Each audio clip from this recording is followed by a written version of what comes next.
I moved to Antigua, and it was fucking awful. It was filled with cheap, shitty frat boy partiers and one-night stands and liars and thieves and people taking and not giving and everyone trying to fuck each other over, and it was just awful. And I don't know if it's who I fell in with or if it's the town or what, but I made a video about it, which you may have seen. It's the introduction to this channel. And 6 months later, I had a fling with a guy and I got pregnant, and it was not in the cards. I thought I was going to wander the world teaching yoga through my 40s. I was really looking forward to it. I was not looking to have kids. I had gotten rid of everything, my stable job, my home. Everything I had in place to have a child wasn't there. I had some relationships that were starting in Antigua that were great, like my great friend Marianne, who owns the studio I worked at, who will be my friend for life. You know, some mommy friends that I met while I was pregnant. Before I got pregnant, I hung out with shitty people mostly. The few friends I did make, they ended up leaving Antigua while I was there. Like a lot of tourist towns, you know, they say sunny places attract shady people. The same characters were in Bali. I was lucky that I had this really great job with great people that insulated me from that. In Antigua, I didn't have that.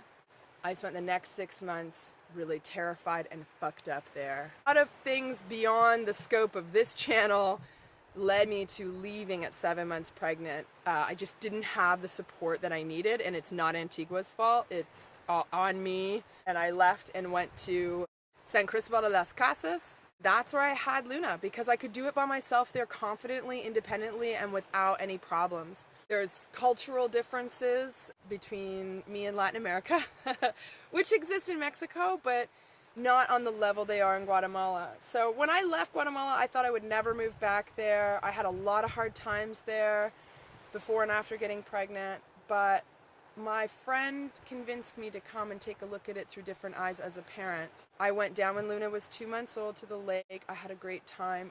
I was so isolated and alone for 4 months, the last two of my pregnancy and the first two of her life, that when I went down to the Lake Atitlan, I mean, it was like getting a hug after, 4 months of not being touched at all. And I mean, it was beautiful. It was amazing. I slept like a baby, and so did she. Well, obviously. Then I went back to Antigua 2 more times. Friends I had made when I was pregnant, they stuck by me when I left, and our relationships deepened. I have several parent friends and a lot of single mom friends there. My jobs were waiting for me there. I was familiar with the place. I have childcare. I have a pediatrician. I have a gynecologist. I have a dentist. I missed Guatemala a lot. And somewhere along the way, Guatemala became my home.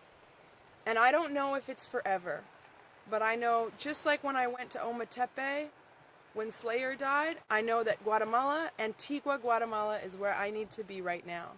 That's where my support is. That's where my friends are. That's where Luna can be. I mean, we are living in the mountains alone. No friends, no family. I've got the one friend, Elise, who you met ziplining. I haven't met anybody living there for a year. It's mostly just me and Luna alone in the woods. And when we're not traveling, it's lonely. I mean, it's alone. It's alone in a way that I have never experienced. It's starting to get I don't mind it. It's not the end of the world. I have friends and family in my phone, and I travel quite a bit, and it's cheap and beautiful in San Cris, but I have noticed that it's unnatural the way that we're living. My daughter and I are both suffering at this point. I mean, I haven't been dancing in like a year. My daughter has extreme separation anxiety. She has not experienced other babies, other kids, other people, family members enough. And it's starting to get to a point where it feels unnatural and like I'm not giving my daughter the best that she can have anymore, and we need to change that. And I've made the decision to go back to Antigua. So we have nowhere to live.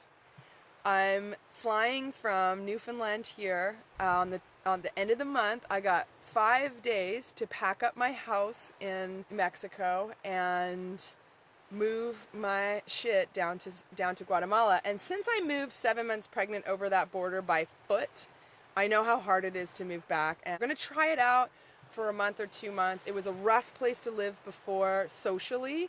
I think that has changed because of my circumstances changing, my attitude changing, my life changing. I've never been as happy as I am now. I feel motivated and excited for the future in a way that I never have, even though I'm totally uncertain what the future will bring. I feel confident as an only parent, doing this on my own. I'm just really excited to get home. Like, it feels like I'm going home, going back to Antigua. It's what I need right now. I need to go home, and I need to have a hug, and I need to feel supported, and I need my little girl to feel supported and loved by people who knew her mom through the hardest thing she ever had to do.